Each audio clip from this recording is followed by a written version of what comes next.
मानुष धरिया नाव, एक कला के बिछड़े विकल होत सब ठाव। 5 तत्व के पुतले इस शरीर को धारण करने से जीव का नाम मनुष्य रखा गया, परंतु एक सद्बुद्धि के बिना यह सब जगह पीड़ित रहता है। एक कला यानी परख, सद्बुद्धि, स्वरूप ज्ञान। तो 5 तत्व का पुतला मानुष धरिया नाव। 5 तत्व से ये शरीर बना है। मिट्टी, पानी, आग, हवा और आकाश। तो 5 तत्व का पुतला मानुष धरिया नाव।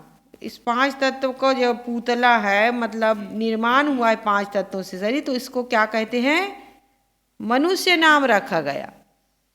अन्य पशु पक्षियों का शरीर भी 5 तत्वों से बना है, लेकिन एक कला, लेकिन मनुष्य में विवेक शक्ति है, मनन की शक्ति है, बोलने की शक्ति है, नहीं?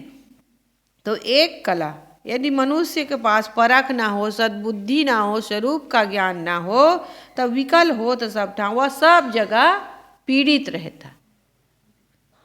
सदगुरु इस साखी में एक ही बात बताना चाहते हैं जो बहुत सरल होते हुए भी सर्वाधिक महत्वपूर्ण है। वह यह है कि जीव ने मनुष्य का पुतला तो जरूर धारण कर लिया, परंतु मानवीय गुण, विवेक, बुद्धि उसमें नहीं है, इसलिए वह हर जगह दुखी होता है। आदमी सद्बुद्धि और परख के अभाव ना खाने योग्य पदार्थों को खाता है, ना पीने योग्य पदार्थों को पीता है, और ना बोलने वाले बात बोलता है। जीवन को दुखों से भर लेता है। कितने प्रकार के अन्न, कितने प्रकार के फल, सब्जियां, मेवा, मिष्ठान, नहीं, उसको नहीं खाएगा, लेकिन अंडा, मुर्गी, मांस, मछली, तंबाकू, बीड़ी, सिगरेट, शराब, यही खाता पीता है और जीवन को दुखों से भर लेता है। वो लोग कहाँ हलवा नहीं खाए ना? हलवा क्यों नहीं खाए? सब पीते हैं इस कारण है। अरे पाउच नहीं, पीते रहते, इसलिए मीठा नहीं खाते वो लोग। दौड़ दौड़ के काम कर रहे हैं और वही पी लिए, हम नशा बढ़िया कर ऐसे हो जाता है, थक भी जाते हैं। लेकिन मेहनत करो, ऐसे नहीं है। मेहनत करो कि वो शराब पीना ही जरूरी नहीं है। रात भर सोओगे बस थकान मिट जाती। 5-6 घंटे की नींद चाहिए और कुछ नहीं। 6 घंटा आप सो लिए, कहते हैं अच्छी गहरी नींद आई तो 1 घंटा में नींद पूरा हो जाता है। कहते हैं रात भर में अगर 1 घंटा भी आपको अच्छी गहरी नींद आ रही है तो 1 घंटे में नींद पूरी हो जाती। हम लोग नहीं कहते थक गए हैं, अरे आज सोएंगे, 2 घंटा और सोएंगे, पहले सो जाते हैं, बाद में सोते ही रहते हैं। मतलब मन से मान लेते हैं। जब मन से हम मान लेते हैं तो मन शरीर को ज़्यादा थका देता है, फिर उठने का मन नहीं होगा। और मन में तुम ठान लो, जैसे कोई आया है हमारा सगा संबंधी या कहीं हमें जाना है या उनके लिए तैयारी करनी, तो उठ जाते हैं नहीं, क्योंकि हाँ, नींद तुरंत भाग जाती है। 4 बजे जाना है तो 2 बजे उठ जाएंगे। क्यों? क्योंकि मन से हम नहीं मन से माने हैं कि हमें जाना है, इसलिए उठ जाते। और दूसरे दिन कहाँ उठते हैं?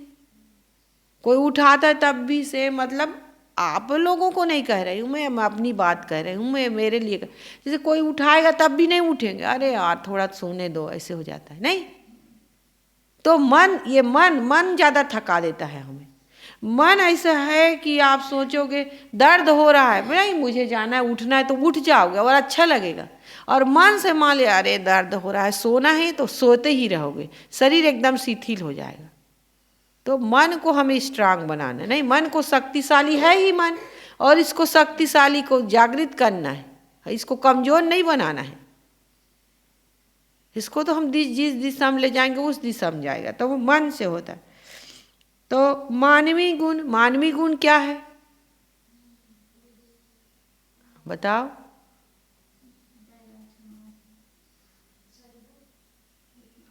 अब वही मानवीय गुण, वही सद्गुण है। दया, क्षमा, संतोष, परोपकार, गुरु भक्ति, धैर्य,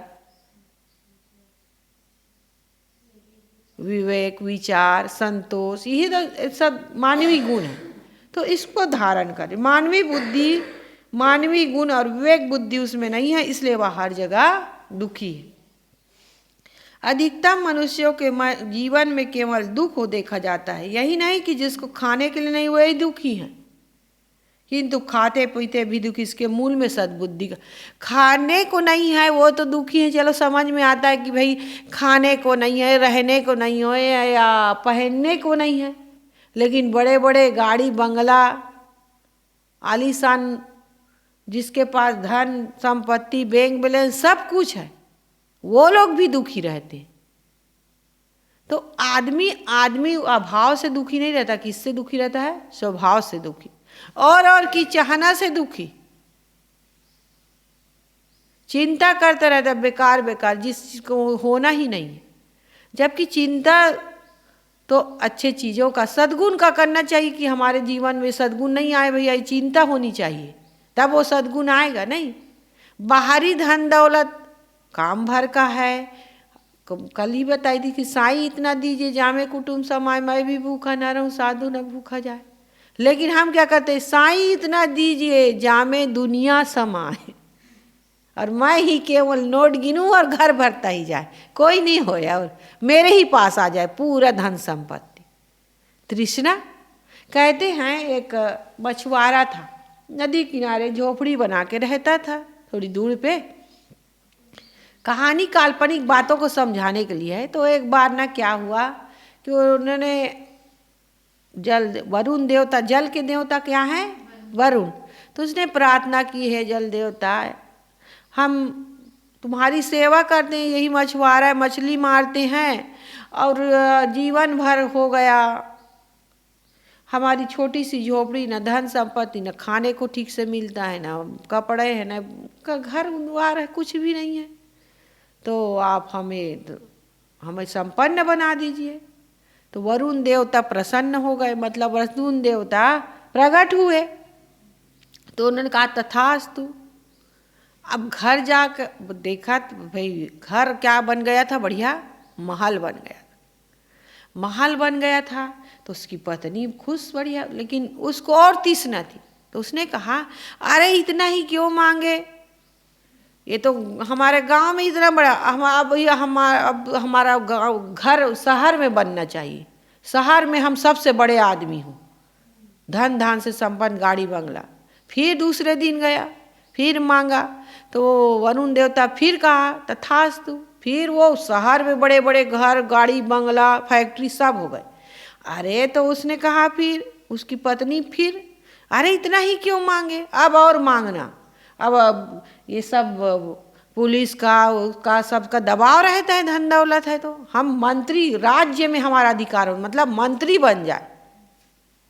तो अब फिर मांगा तो मंत्री बन गए। अब मंत्री बन गए, अब उसकी तृष्णा समाप्त। अरे अपने ही राज्य में क्या, दूसरे राज्य वाले तो भी हमें हड़काते हैं, अपनी सीमा से कुछ हो गया तो वो सब करते हैं, इसलिए पूरे भारत में हम प्रधानमंत्री मिल जाए। तो अब प्रधानमंत्री बन गया। अब प्रधानमंत्री का पूरा देश भर में राजा होता है, देश का नहीं, पूरा चलाता है। तो फिर उसकी पत्नी का, अरे राजा भी, अब दूसरे देश वाले हमारे पाकिस्तान है, चीन है, अमेरिका सब आंख दिखाते हैं, पूरे विश्व में हमारा राज्य हो, मतलब हमारा ही चले, पूरा विश्व अधिकार हो जाए, ऐसे होगा। तो फिर मांगने गया तो वो वरुण देवता ने कहा तुम्हारी तृष्णा ही बढ़ती ही जा रही है, इसलिए तुम जहाँ थे वहीं रहो, ऐसे कह दी। और फिर वही नदी किनारे झोपड़ी। तो मतलब कहना है कि जितना आदमी का बढ़ता है और बढ़ता ही जाए और बढ़ता ही जाए, ऐसे होता है। निर्धनिक कछु धन चाहे धनिक चाहे विशेष, और विशेष हो विशेष चाहे होवन चाहे नरेश, नरेश चाहे इंद्रपद, इंद्र चाहे रंजीत, और असुर चाहे सुरपति वरन, यह तृष्णा की रीत। तो तृष्णा ऐसी है कि और। लेकिन हमें क्या करना चाहिए, जो है हमारे पास उसको भी दूसरों को देना चाहिए। अपने लिए रख लो काम भर का, फिर दूसरों को भी बांटते रहना चाहिए। तो अधिकतम मनुष्य केवल जीवन में केवल दुख दिया, यही नहीं कि जिसके लिए खाने के नहीं इस कारण से दुखी, बल्कि सुखी मतलब खाने पीने की हर वस्तु संपन्न व्यक्ति भी दुखी रहता है। उसके मूल में क्या है? सद्बुद्धि, संतोष नहीं है, धैर्य नहीं है, विवेक विचार नहीं है, गुरु भक्ति नहीं है। एक युवक तथा एक युवती परस्पर विवाह के बंधन में जीवन भर के लिए बन जाते हैं और दंपति कहलाते हैं। एक ही को अर्धांग या अर्धांगिनी कहा जाता है। दोनों को मिलाकर सर्वांग होता है। वे एक दूसरे के 2-4 महीने, साल 2 साल सर्वथा नहीं समझ पाते तो कोई बात नहीं, किंतु दुख तो यह है कि कितने ही दंपति जीवन भर एक दूसरे को समझ ही नहीं पाते। जीवन का अंतिम आ जाता है तब भी लड़ाई झगड़ा, एक दूसरे के प्रति अच्छा व्यवहार नहीं रहता। कई लोगों को देखा जाता, फिर एक दूसरे के लिए सोचते थे कि मर जाए तो अच्छा हो जाए, ऐसे भी सोचते हैं। एक कहानी, एक घटना बताऊं। एक व्यक्ति ना एक व्यक्ति की पत्नी मर गई थी तो उसको ना एम्बुलेंस में गाड़ी में ले जा रहे थे और बहुत उसके पीछे बहुत लंबी लाइन लगी थी, मतलब जो पीछे पीछे चल रहे थे वो लोगों की बहुत लंबी। तो वो मालिक ना कुत्ता लिए था, रस्सी से कुत्ता भी लिए था और चल रहा था गाड़ी के पीछे पीछे। तो एक व्यक्ति आया, वो देखा इतनी लंबी लाइन, मतलब 100 यात्रा निकली, किसी को इतनी लंबी लाइन गाड़ी से ले जाने, क्या बात है भाई, चलो देखा जाए करके वो पीछे गया। फिर पीछे से धीरे धीरे करके आगे गए तो मालिक के पास, जिसके पत्नी खत्म हुई थी, तो वो क्या कहते हैं, वो व्यक्ति चला गया उसके पास। तो वो चला गया तो पूछा कि ये किसकी वो शव है भाई, किसकी अर्थी निकली है। गाड़ी से ले जा रहे थे, दूर जाना था शमशान। तो कहे मेरी पत्नी है। तो आपकी पत्नी है, आप बड़े प्रतिष्ठित व्यक्ति, मतलब, और ये कुत्ता क्यों लिए है? और इतने लोग, बहुत, आज तक हम देखे नहीं थे इतनी भीड़ भाई, तो इतनी भीड़ लगी है। तो क्या हुआ था आपकी पत्नी? तो इसी कुत्ता के काटने से मेरी पत्नी मर गई है, कुत्ता की काटने। तो वो व्यक्ति कहा कि क्या ये कुत्ता मुझे एक दिन के लिए मिल सकता है? वो व्यक्ति क्या कहा कि क्या ये कुत्ता मुझे एक दिन के लिए मिल सकता है? तो उस व्यक्ति ने कहा, जिसकी पत्नी में कहे, तो ये जो पीछे लंबी लाइन देख रहे हो ना, जितनी भीड़, ये कुत्ता के लिए कुत्ता के लिए। समझ में आई बात? है नहीं आई? आ रही ना? समझ में आई कि सबको वो कुत्ता चाहिए एक दिन के लिए कि उसकी पत्नी को कटवाने के लिए और मर जाए। तो ऐसे आदमी, मतलब सब दुखी, मतलब एक दूसरे से अपना व्यवहार, अपना स्वभाव सुधारते नहीं है, लेकिन क्या करते हैं, दूसरे को देखते रहते हैं। अपना स्वभाव सुधार लो तो वही जगह नरक से स्वर्ग में। जगह बदलने की जरूरत नहीं है, बस अपने आदत को, अपने स्वभाव को बदल लो तो वही जगह क्या हो जाएगी, नरक से स्वर्ग बन जाएगी। और आदत को नहीं बदलोगे दूसरे से, तो स्वर्ग को भी नरक बना लोगे। बनाओगे कि नहीं? पति पत्नी एक दूसरे से शिकायत ना करे, बल्कि एक दूसरे से प्रेम करे, अपनी गलती मान ले। कहा जाता है, एक और उदाहरण याद आ गया कि एक पति पत्नी थे, उनके घर में कभी लड़ाई झगड़ा नहीं होती थी, बढ़िया रहते थे, एकदम स्वर्ग था उनका। तो क्यों स्वर्ग था इसको समझना है नहीं? तो पड़ोसी लोग देखते थे कि इनके घर में कभी लड़ाई झगड़ा नहीं होती, इतने प्रेम से रहते हैं। तो एक दिन ना देखने गए पति पत्नी, दूसरे पड़ोसी लोग, तो बैठे थे, वो उनकी पत्नी झाड़ू लगा रही थी, तो झाड़ू लगा के पोछा लगा रही थी। तो पति एक रूम से बाहर निकला तो बाल्टी में पानी नहीं रख रहे थे पोछा लगाने के लिए, तो उसके पैर से, अब जल्दी जल्दी उसको ऑफिस जाना था, तो पैर से ठोकर लग गया और बाल्टी का पानी पूरा गिर गया। बाल्टी जी पानी पूरा गिर गया।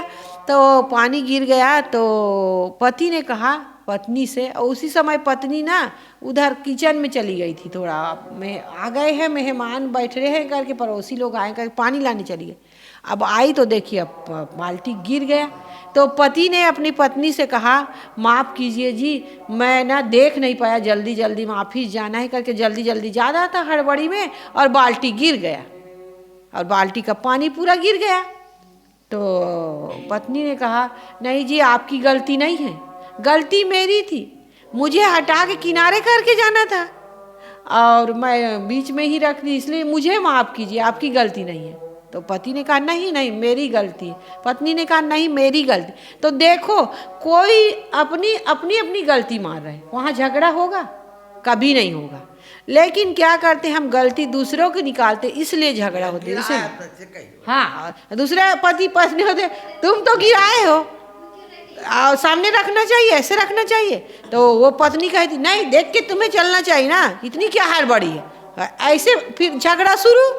वही भैंस वाली कहानी बताती ना साहब जी, मन से ही मन झगड़ा शुरू हो जाता है। भैंस वाली कहानी नहीं बताती है बड़ी साहेब कि दो मित्र थे, क्या किए, कहा कि एक ने कहा कि मित्र आपस में दोनों बात कर रहे थे, मने बातें में देखो, बातें में कैसे लड़ाई हो जाती, बात कर रहे थे तो एक ने कहा भैया मैं तो खेत खरीदूंगा, थोड़ा पैसा है मेरे पास, तो खेत खरीदूंगा, तो मैं ना उसमें क्या लगाऊंगा, गन्ना लगाऊंगा। कहते हाँ गन्ना लगाऊंगा।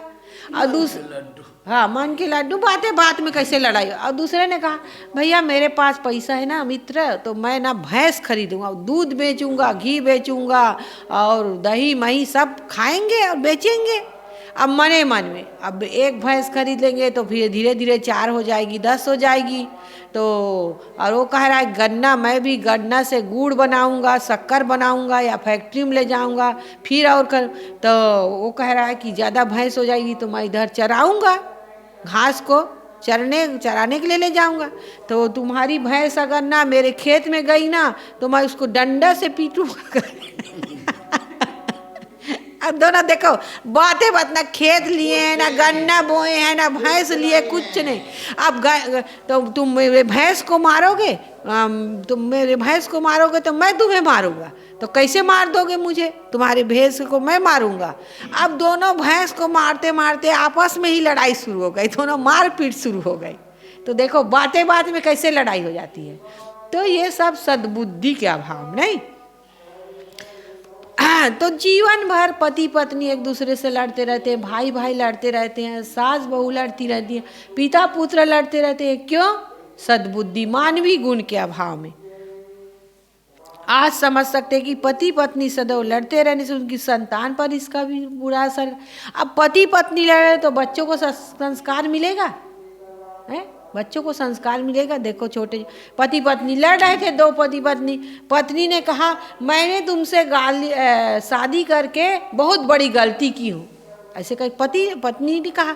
तो पति ने कहा मैं भी तुमसे शादी करके बहुत बड़ी गलती है। अब बच्चे थे 4-4, 5-5 साल के, सुन रहे थे जब लड़ाई कर रहे थे। तो ऐसे कहे बच्चे लोग कि अगर हमसे पूछ के शादी करते ना तो कभी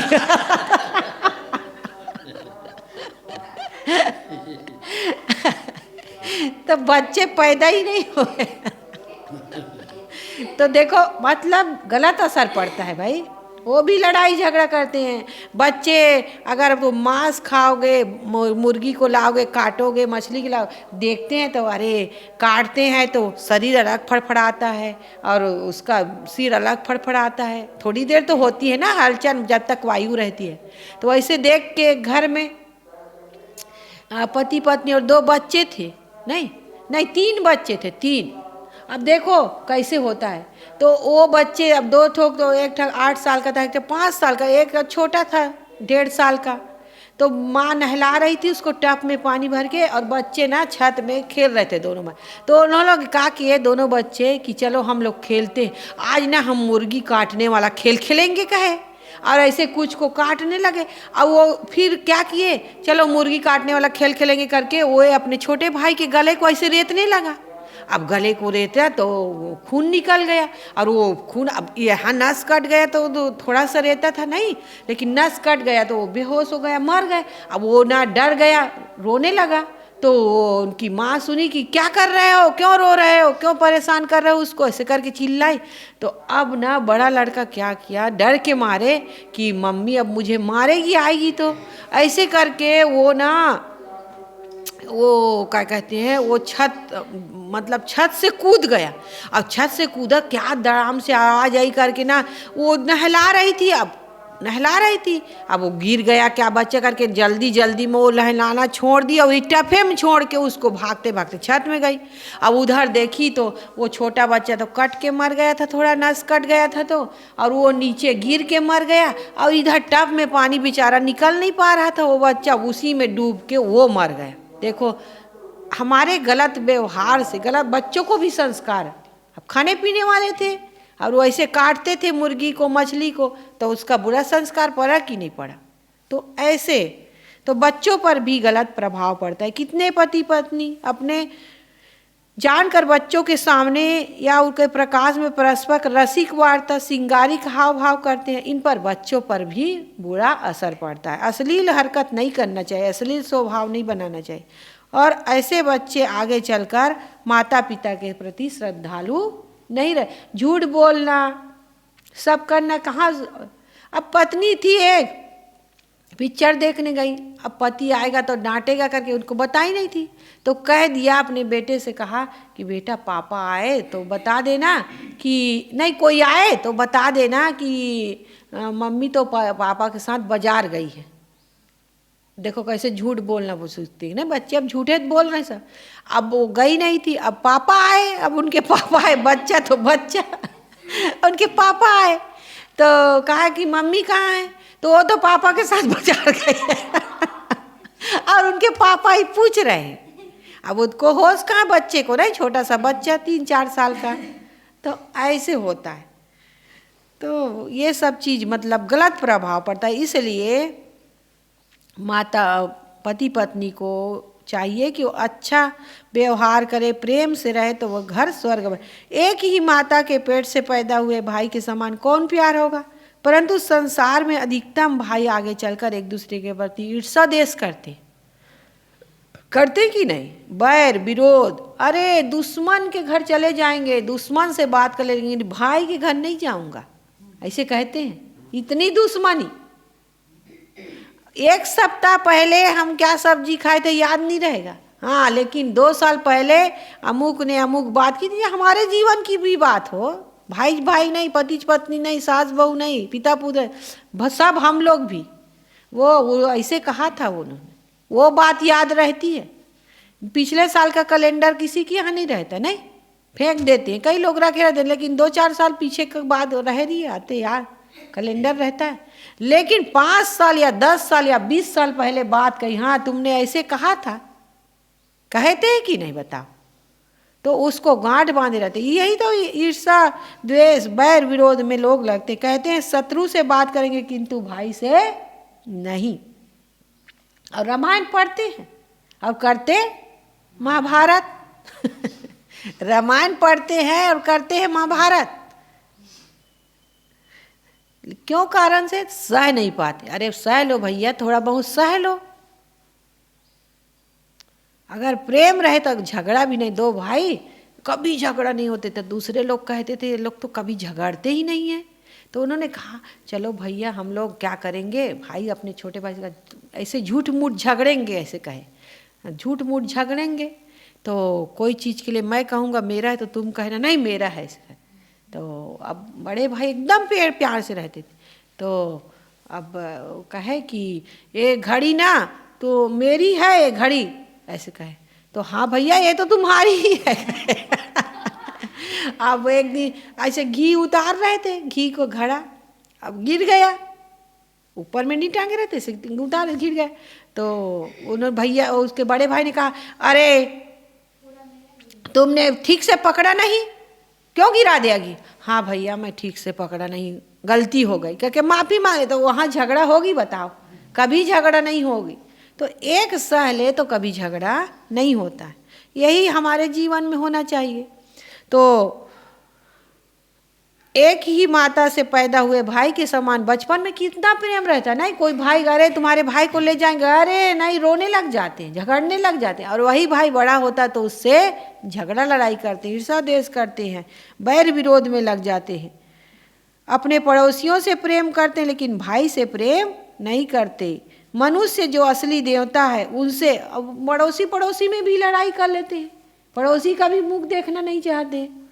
तो मनुष्य जो असली देवता, बाहर तो देवता की पूजा कर लेंगे, लेकिन मनुष्य असली देवता उससे घृणा करता है। फिर जीवन में शांति कहाँ से आ सकती है? इनका सब का कारण क्या है? सद्बुद्धि का अभाव। नौकरी ना छूट जाए, व्यापार में घाटा ना हो जाए, व्यापार बंद ना हो जाए, खेती मारी ना जाए, प्रिय स्वजनों का वियोग ना हो जाए, शरीर रोगी ना हो जाए, समाज में अपमान ना हो जाए। ऐसे संशय, कितने संशय मनुष्य के मन में रात दिन चलते रहते हैं, और जबकि इनमें से कई बातें होती भी नहीं है। और ये तो होगा ही भाई, जो मिला है वो छूटेगा। शरीर है तो शरीर की चिंता करती है, अरे बुढ़ापा में से होगा कौन करेगा। भैया बुढ़ापा जिसको लगेगा गंदगी में पड़े सेवा कर देंगे, नहीं शरीर छूटेगा ही, इसकी चिंता क्यों करते? वर्तमान को अच्छा बनाओ, सबके साथ अच्छा व्यवहार करो, तो बुढ़ापे में सेवा क्यों नहीं होगी भाई, सब करेंगे। जबकि इसमें से कई बातें जीवन में होती ही नहीं, यदि हो जाती तो जीवन के लिए दूसरा रास्ता भी निकल आता है। कई बार पहले से भी अच्छा रास्ता निकल आता है। सबसे बड़ी बेवकूफ़ी तो हमारी यह होती कि सोचते रहते हैं कि मर न जाए, जबकि मरना पक्का है। मर जाएंगे तो क्या बिगड़ जाएगा? सदगुरु का विषय है कि मरना है तो मर जाइए, छूटी पड़े जंजाल। अब ये शरीर का ये जंजाले तो है, इसको खिलाना पिलाना नहलाना धुलाना। अब जब छूटेगा छूटेगा भाई, आत्महत्या नहीं करना है, छूटेगा तब छूटेगा, लेकिन उसकी चिंता मत करना। मरना है मर जाइए, छूटी पड़े जंजाल। और ऐसा मरना ना मरे दिन में 100 बार। हम दिन में 100 बार मर रहे, अरे अमुक ने ऐसे कह दिया, छूट न जाए, हमारी सेवा कौन करेगा, और रोग हो जाएगा तो क्या होगा, धन संपत्ति कोई चुरा लेगा, पत्नी ठीक से रहेगी कि नहीं, बेटे हमें बात मानेंगे कि नहीं, दिन भर मर रहे। तो मरना है मर जाइए, छूटी पड़े जंजाल। ऐसा मरना ना मरे दिन में 100 बार, ऐसे नहीं मरना है। एक बार तो शरीर छूटेगा ही, लेकिन रोज दिन भर नहीं मरना है। मर जाएंगे तो क्या बिगड़ जाएगा? और आदमी सद्बुद्धि के अभाव में मांस, शराब, गांजा, भांग, बीड़ी, सिगरेट, तंबाकू, गुड़ाखू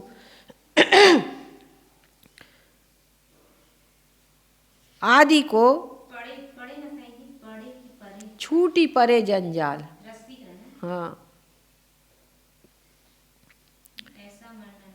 दिन में 100 बार। तो पान तंबाकू ना मालूम क्या खाने पीने की आदत बनाकर उसकी आदतों में और उसके परिणाम स्वरूप रोगों एवं धन अभाव में पीड़ित रहता है। यह परख ही नहीं है कि मैं कौन हूँ।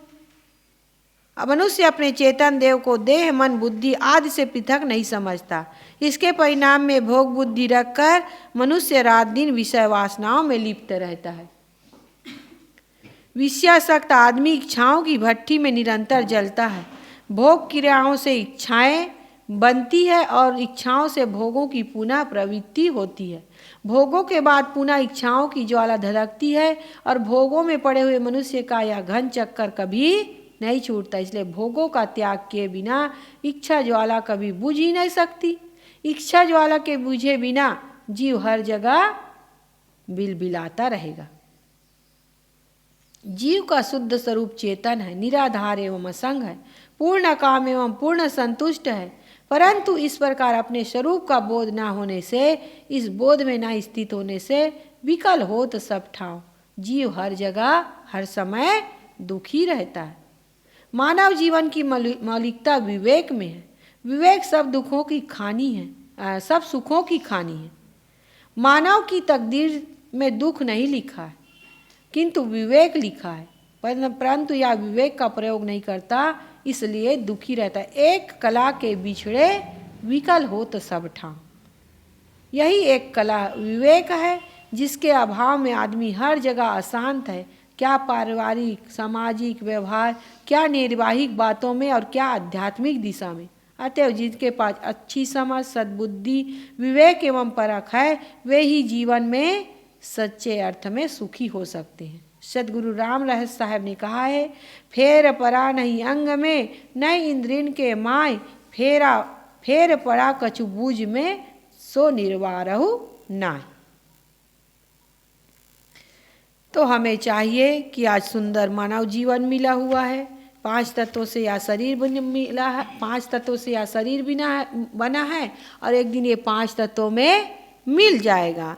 लेकिन यह मनुष्य शरीर केवल खाने पीने और भोगों को भोगने के लिए नहीं मिला है। हम कर्म भूमिका में अच्छे कर्म करें, अच्छी चीज़ों का खान पान करें, जीवन को दुर्बुद्धि और दुर्विचार से दूर हटाएं, सद्गुणों को जीवन में धारण करें, दया, क्षमा, संतोष, परोपकार, धैर्य, गुरु भक्ति, इन सद्गुणों को जीवन में धारण करके गलत खान पान को छोड़कर, गलत खान पान को त्याग करके अपने जीवन को सही दिशा में ले जाएं और अंत में अपनी मैं कौन हूँ, जीवन क्या है, इन सब को समझे और अपने आत्मा में स्थित होने का काम करें।